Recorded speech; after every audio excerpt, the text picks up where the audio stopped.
hate one another.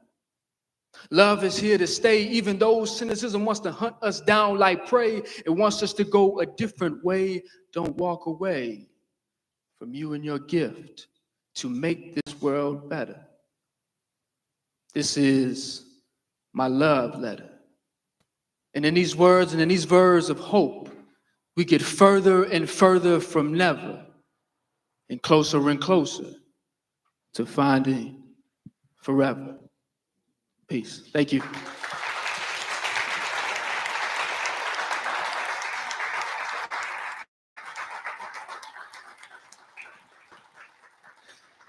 Thank you all once again for just being here and for just being human and just being beautiful. Poetry is an opportunity for us to celebrate each other. And so I'm just grateful that we have these sacred spaces to do that. And I'm excited for our small but mighty community to continue to make an impact in this world. So I thank you. I love you. And I appreciate you for being here. Have a great weekend. Thank you. Thank you.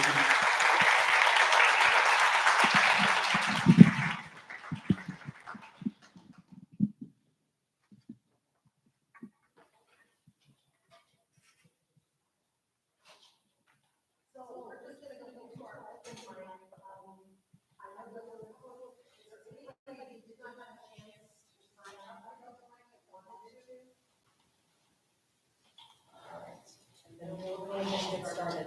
I would like to present a special poet who's here this evening. She is a fourth grade student.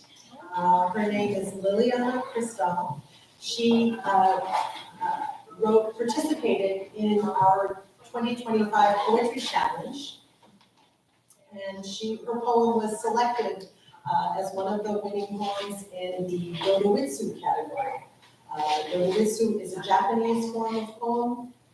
It's only 4 lines, and I think it's like 7 syllables, and then 3 lines is 5 syllables, or do I have that?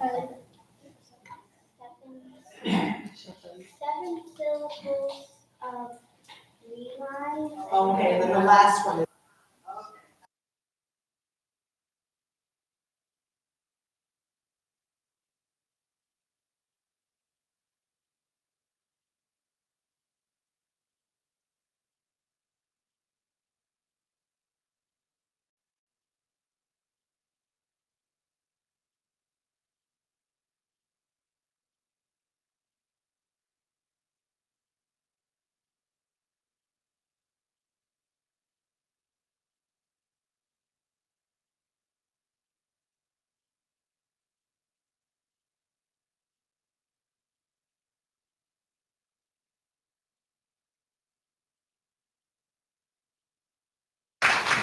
And thank you to your teachers and your family for encouraging you to write poetry. Keep going.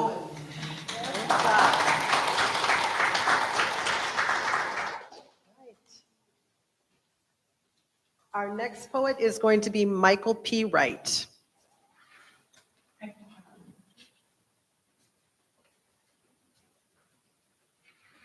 I wrote this because I work with my memory all the time.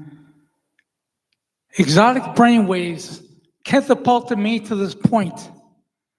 An off-centered babysitter dropped me off on a busy street in my neighborhood. Playing with toys and hovering as a youth. Crystal clear remembrances dominated my childhood. Busy urban traffic and fearful of baby worms. Memorizing the movie section. Ran full blast and collided with a doorknob. Visualized past indiscretions. God took care of me. Growing up with memorable moments. Once in April 1967, I won Citizen of the Month as a 6th grader. A wonderful 220-yard sprinter in grammar school. The powers of my recall have been unusual. A current nebulous existence. Heightened senses and so powerfully almighty. I remember an affront to my potential life's greatness. Second one's called Underdog. I wrote this just on a whim. A maelstrom of luck Know your current status. Extraordinary beliefs taken. Running roughshod all over the place. See it, feel it, catapult its senses. Upsets, advocates need apply. Take heed, life's calling. Win at all costs. A storybook premise. Romantic nuances take care of the masses. Horatio elders subconsciously wallowing in victory. Slogans make total sense. A double miracle about to manifest itself. Always manufacturing at 100%. The justice of it all in storybook fashion. The American dream becomes a reality. This one's basically a short biography of my life, basically. Interests in life, it's called. Many hobbies and interests. A cesspool of knowledge. Left my mom's womb and set for learning. Was walking at 9 months. Quite precocious and athletic child. Much reading on varying topics. A teenage track star, conquered the 220-yard dash. An athlete in waiting. Adhered to the sports world. Anointed to the Wrigley Field bleachers. College degree and worked to the gills. Received a metaphysics degree and fell in love later. Diagnosed with stage 4 cancer and emerged victorious. In retrospect, a flawless memory. Finding and writing the pinnacle of my life. Will my afterlife have obstacles to overcome? Thank you.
So this requires a little explanation. I've been editing a book for a friend of a friend this spring, so I haven't been able to write new poetry, and I really didn't want to bring in old poetry.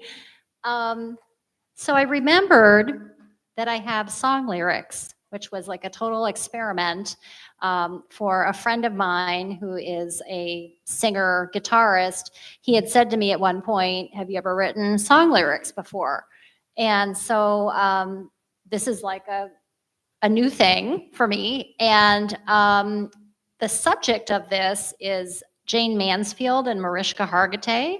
And I just learned that Mariska is a producer on a documentary that's coming out called My Mom Jane. It's supposed to be out like next month or something. So I thought, okay, this is timely. And since this is streaming, I think I'm part of the streaming here. Shout out to Bob Macy because I sent you these song lyrics in the winter. And so now you have to do something with them, make them a song. The gauntlet has been thrown down. So just not second best. You were an American fantasy, blonde-haired beauty, Jane Mansfield. You made all the heads turn, every man and boy yearn when you entered a movie scene. Your daughter plays a TV cop, chestnut-haired beauty, Olivia Benson, who makes all the mouths drop and the suspect's spines tremble when she enters a crime scene. Jane, your daughter's a babe. Your daughter's a badass, and she doesn't settle for second best. You were an American bombshell, runner-up to Marilyn Monroe. You were a movie star right behind Marilyn Monroe. She's a household name. Sorry. She's legendary, but your legacy is blurry. You were killed in a car crash, just like James Dean. 8 movies and he was a rising star.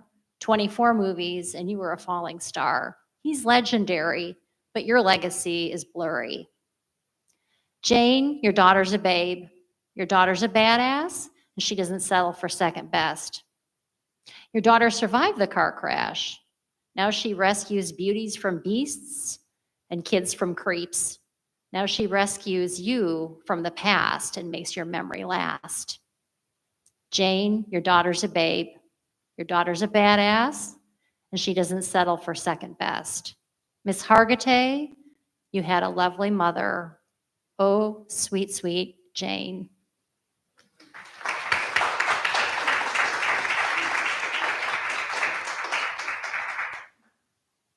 Our next poet is Sparkle Motion.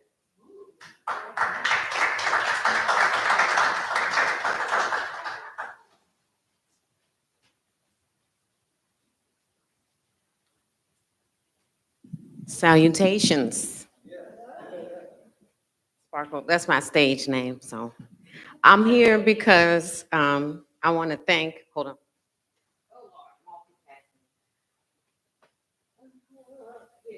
I want to thank Highland Park Poetry Society for sponsoring the Writers Unblocked Black in the Now Poetry and Spoken Word event that's being hosted by Jackie Nicole Harris. Do y'all know Jackie? Okay, so I'm helping her put it together. I have these wonderful prismatic flyers. You want one, you know.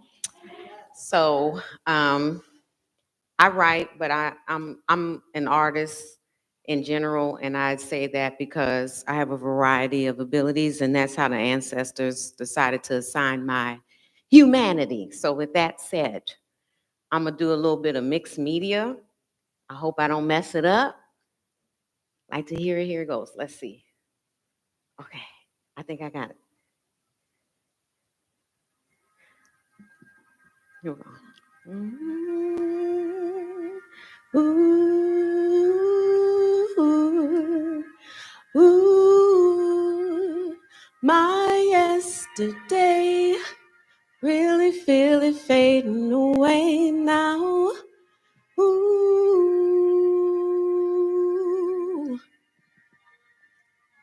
oh,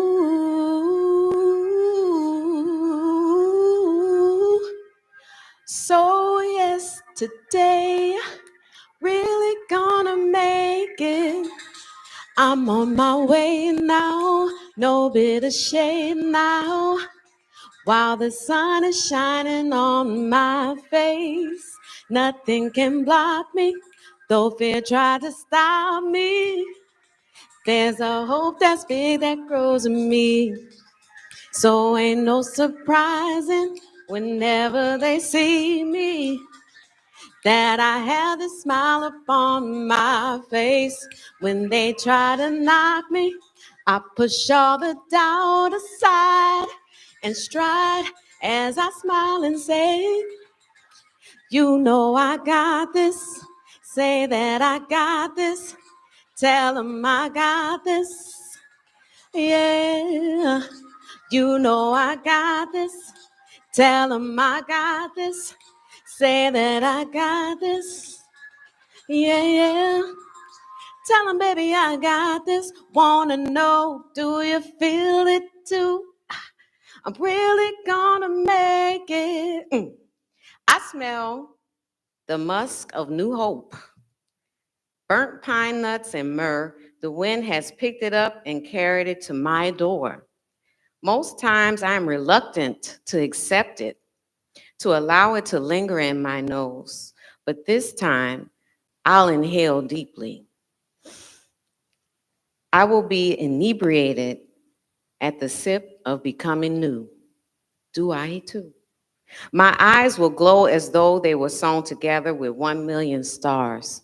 My voice will uncage the good intentions of my heart. I will learn that sadness is a one-room home for those who are afraid of being touched by sunlight. With this new hope, I will be among the trees, the swallows, the grass, and the breeze. My gladness will birth the key that locks the door to your fears.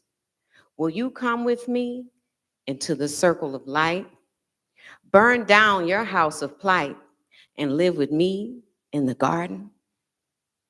That's that piece. Thank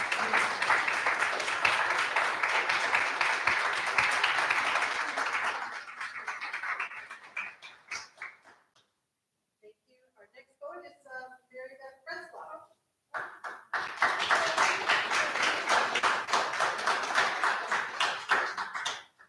Okay, wonderful poetry tonight. Trey, thank you. This has just been wonderful. I appreciate that. Here we go. So, seed. Seed breaks through its shell, erupts into darkness, feed on earth's nutrients, gains strength to seek sunlight and air, to share its beauty, its food for the body and soul. Such are seeds, be they flower, tree, or weed, an idea, a kind word, or an unexpected smile of a stranger. And then, all of those who can, like Trey with his spoken word without having a written copy on hand, I bow to all of you because it's not something I can do myself. A couple of years ago, I attended the National Poetry Convention, and they have the Blackberry Peach competition, and they had the slam competition, and one of the presidents said, "Hey, you want to judge the contest?" I said, "I know nothing." He goes, "You're perfect." So anyway, that was how I was exposed to a slam competition and to true spoken word. And this is the experience. Slammer. There is a spiced excitement in the room, for we know not wondrous words will plow us into the asphalt like a Mack truck. The poet's name is Jammin' Slammer. He steps up to the stage, to the uproar of his fans and fellow wordsmiths. We love you, poet, never forget you, poet. Before he approaches the mic, Jammin centers himself inside and on the stage. He bows his head, lays his hands flat against his breastbone. His heartbeat steadies him into this moment. He draws one last breath from the diaphragm, lifting his head. He steps up to the mic, a fist width from the chin. When Jammin opens his mouth, his soul pours out to lay himself bare, spilling the pain of growing up in a color other than white, spilling the anger of injustice for his brothers and sisters. And with each word he memorized, we swim in that pain, feel each incident of injustice. When he finishes, his mouth closes, his head drops, his soul is once again encased behind his rib cage until the next time. And as he walks off the stage and the judges feel their scores come to them, we slam novices all sing out with the seasoned veterans less than half our age. We love you, poet, never forget you, poet.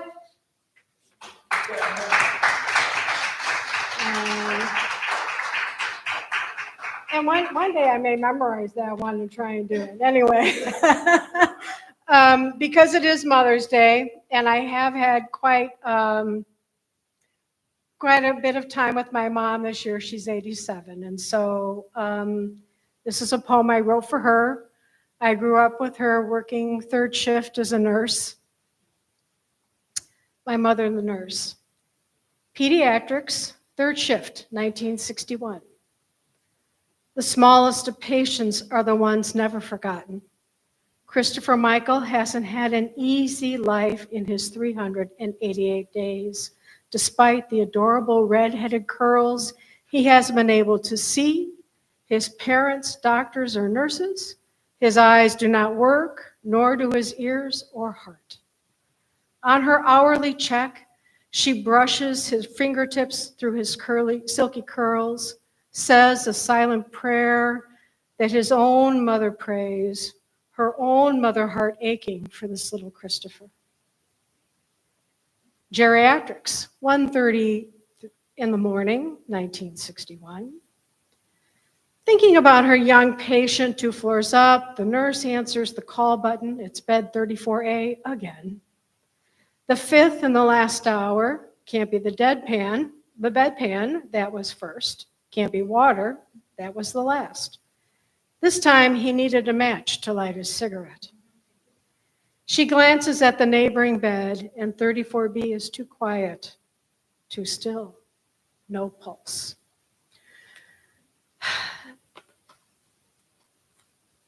She notifies the shift supervisor, makes the call to the doctor, and calls the family.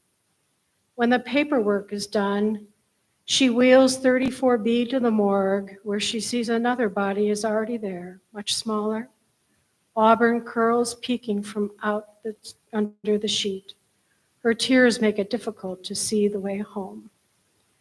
Home, September 22nd, 1989. Nearly 30 years later, this nurse, now retired, holds a newborn grandson and welcomes this Christopher Michael to the family. So happy Mother's Day to everybody.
Thank you.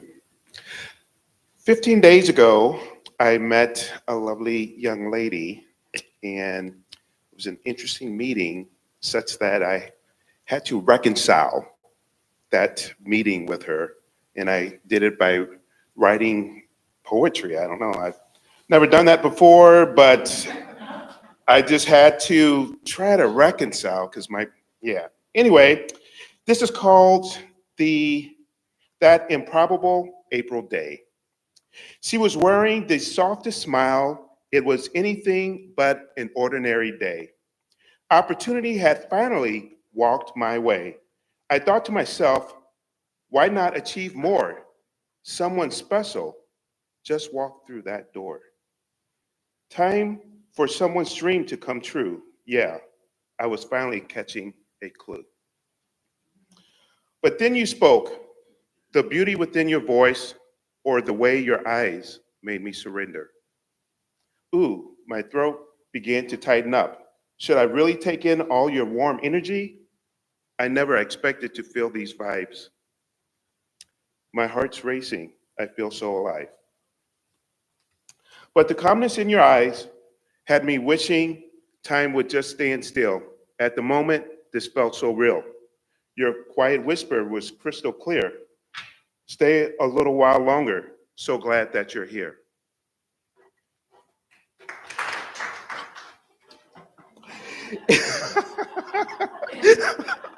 This is horrible.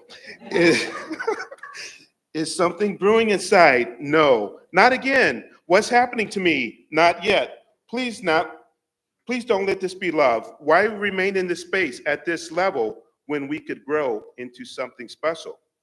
I was on top of the world. The food was tasty. I was getting into you. Sort of drifted into a dream state view. Then suddenly, I started to unravel. No longer hypnotized by your lovely eyes, I swear, I felt like I might die.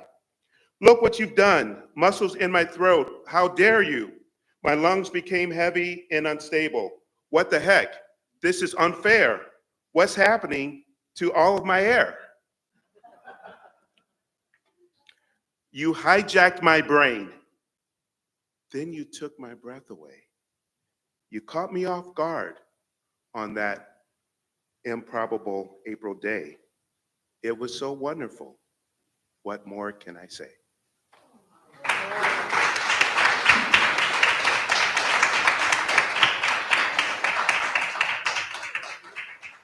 We hope you find more inspiration. Keep coming back.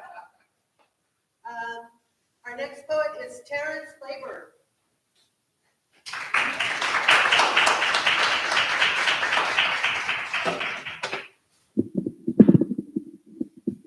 It's all the way up. Okay, cool. She said, my name is Terrence. From time to time, I write words that rhyme. I'm going to share a couple with y'all today. The first one's called the Penitence. I've always been well-versed in verses, sending an onslaught of lyrics so merciless that PTSD is common amongst the persons, catching an earful of my scripted, cryptic curses. Written with a hypodermic pencil, I get beneath the surface, the English language I've surfed its endless arsenals to unearth this purposeful talents I was birthed with. I even Google searched and no one knew for certain. My rhyme but closed its curtains, my life began to worsen. I entered the dark stages, a 6-year hiatus. My problems couldn't be sated. In a cage, my mind vacation where light never phases. Places so dark, radar couldn't navigate it. So I waited in the pitch black depths of life as insanity crept to strike, all the while inept and viced in vices so enticing to paradise is likened. So I misconstrued it. All the while, my brain fluids evolved into oceans, hoping osmosis will solve or control it. But as tragedy continually unfolded, the pressure of depression approaches forward, it begins to course through my brain, leading to a hypertonic explosion of words that occurred from the pain, or a source force pours metaphors from my veins. Either way, relief was imminent. The belief that sharp sentences can relieve these dark streams of harsh instances on par with large belligerence scarred my heart intimate and jarred my art ignorant, impotent, innocent. How the hell did I get into this? The literal feeling of tangible emptiness. See, I just wanted to be the Dwayne Johnson of lyrically insane concepts, remain monstrous. But the constant conflict of vowels and consonants created content-sized comments of incompetence, and my creative consciousness with no foreseeable kindnesses commented in my phonics. And to be honest, I felt like a roarless lion. It was horrifying. Like someone scorched the line and source from where I poured my writings. What was left was torrid findings of gory silence. But I kept glorifying that soon I'll be on stage again with my amazing pen. It was in almost every conversation that I stated. My ifs were the greatest. They would have left you in a state of amazement. And yeah, I know the old saying, if was a fifth. But short hands real quick. Has anyone ever gotten drunk off a fifth of if, or at least shots of, you get the gist. This was the hardest part of depression. You start farthest from the lesson, and every day it carves glass shards in your intestines, and you adopt the hurt. The feeling isn't in the right place like an ectopic birth, but you rather not opt for words opposite of an optimist search, but the optimal perk. At least you can feel again. Emotional paralysis is no longer sealed within, and yes, you're skilled with pen, but still to begin, you have to let go of all the wrong that comforted you and made you comfortable. Knowing those comforts wasn't true, but those deplored warnings, you ignored them and still explored it. But now the euphoric endorphins of distraction has a lessened impact since I chose to no longer be an addict to those actions. And that's when I imagine my ascent went into full effect like the itis. All of a sudden I hear sirens as depression now bleeds silence. And I wish for that tyrant virus to look me in my iris. It's guaranteed I will fatigue from heavy eyelids. Instead, I'll use my pen to pilot me off this pirate island that I'm in. The darkness can no longer chime in once the sun touches the horizon, not a charmed response of harmful nonchalance. Spread the word. I'm now armed with the pen of science.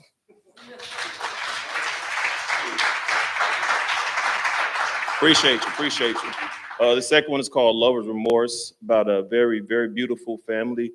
Mom, dad, couple children, they went through a grand turmoil. I laid my eyes on forever before I could even comprehend it. Your beauty paints an image of true love's attention. My attendance caused tension since the stint of my affliction. Not to mention the very instance addiction made my world stop spinning. You're a girl mom tending to a man's failure. Plans to tailor an apology made of Herculean efforts is well worth bleeding forever just for her to believe in better. I wasn't prepared for an affair, going all in with substance. The despair of a fallen husband caused tears in the halls that wasn't catered well. I caused a major fail. Repeated habits layered hell in a world where love is a solemn salvation. Our problems now placed in your grace and forgiveness. In the space of every minute, I work relentless for repentance. The penance of a shameful prince who spent years in a poison forest. Our poise couldn't flourish because the noise of the chorus. Our poise couldn't flourish because the noise of the chorus lured me to change courses. The pain of those forces isn't worth the tears in your eyes. For years, I'll despise how my fears made me hide from the love I desired for more than 24 years. As the driver, I steered away from the vows I promised. Now I'm haunted by the pain of yesteryear. Every day that I'm blessed to hear your voice is paradise. Annoyed by the choice to share my vice, but care and rejoice can repair our life to the movie nights of high school sweethearts. Sober life gave me the might to pull restart and re-love you again for every day that I didn't. I just pray when I'm finished, all your love is still in it.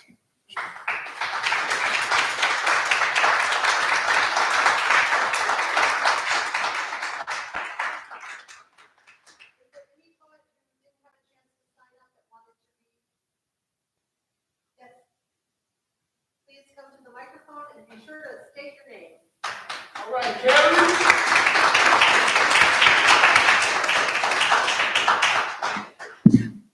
Hello, everyone. My name is Carrie Mason, and I'm not a poet. Trey got me into writing poetry. I wrote a couple haikus, and they in French, and they got published in our French magazine at DePaul. I know. So I'm going to read them in French, but I'm also going to translate them afterwards. So it's 3 haikus. I wrote them. They can stand alone, but they tell a story altogether. And they're called puissant, which means power or powerful. De l'eau tout autour, constamment perdu en mer. Quelqu'un me sauve.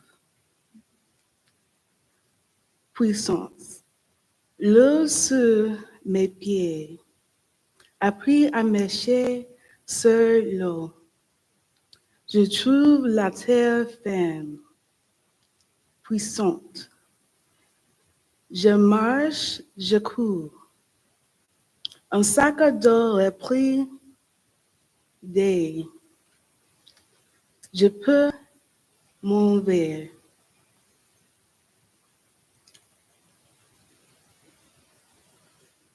And in English, the first one's called Powerless. Water all around, constantly lost at sea. Someone save me. The second one's called Power. Stand up on my feet. Learn to walk on water. I find dry land. And the last one is powerful. I walk, I run. A backpack full of wings, I can fly.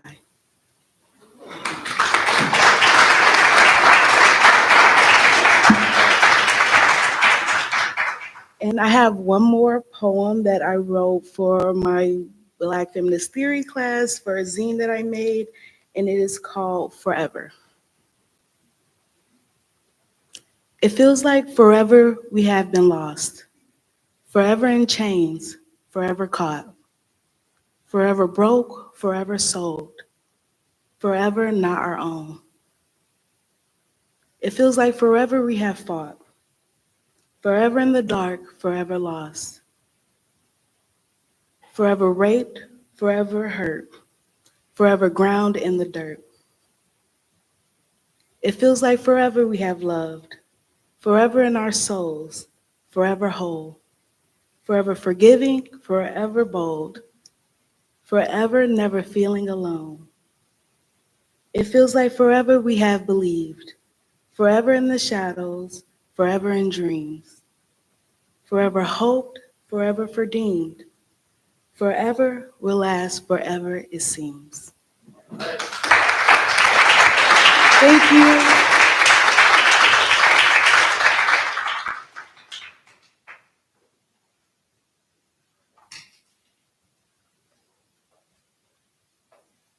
So I'm gonna read two poems. One poem was selected for the Poetry Challenge. It was about the Roaring Twenties. Wing Walker. Barnum and Bailey's advertisement asks for a woman willing to jump off the wing of a plane. Ethel is willing to jump all right, and jump she does, leaving behind Ethel Gilmore Johnson to be reborn as Ethel Dare. Her outrageous stunts stun spectators, while Ethel Dare doesn't seem to care when she stares death in the eye as queen of the air. Ethel stands on the edge and suddenly falls backward. Her plunge stops with a length of rope that she climbs up hand over hand to do more tricks. Her specialty, the iron jaw spin. Clutching a rope between her teeth with a special mouthpiece, she twirls in the prop wash. Circling the fairgrounds, she performs daring calisthenics. Ethel is the first woman to change planes in midair, a trick she does 30 times. She makes more than 500 balloon jumps at state fairs across the country. Some on the ground say a woman's place is in the home, not walking on the wing of a Boeing steaming biplane. Death gets Dare during a performance when she falls without a parachute.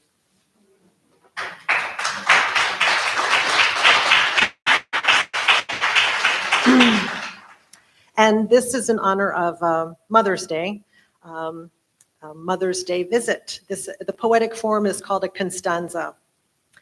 It's a surprise for Mother's Day. She makes the trip back home to see the changes time has made in me. Her arrival from far away will take some time, I have a hunch, and enjoy a delicious brunch.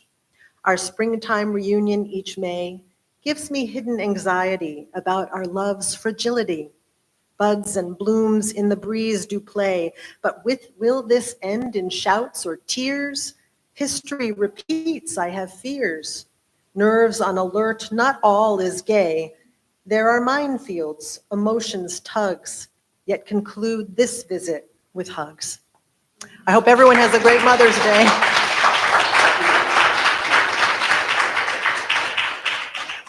Thank you once again to everybody coming tonight, and then our feature, Trey Baker, really appreciate it, your being here. And thank you also to Vic Walter and also our part of our events team. We've got Mary Beth Bretzloff and Colleen Banettheim. Thank you both. And come back and join us again. We'd love to see you. Thank you.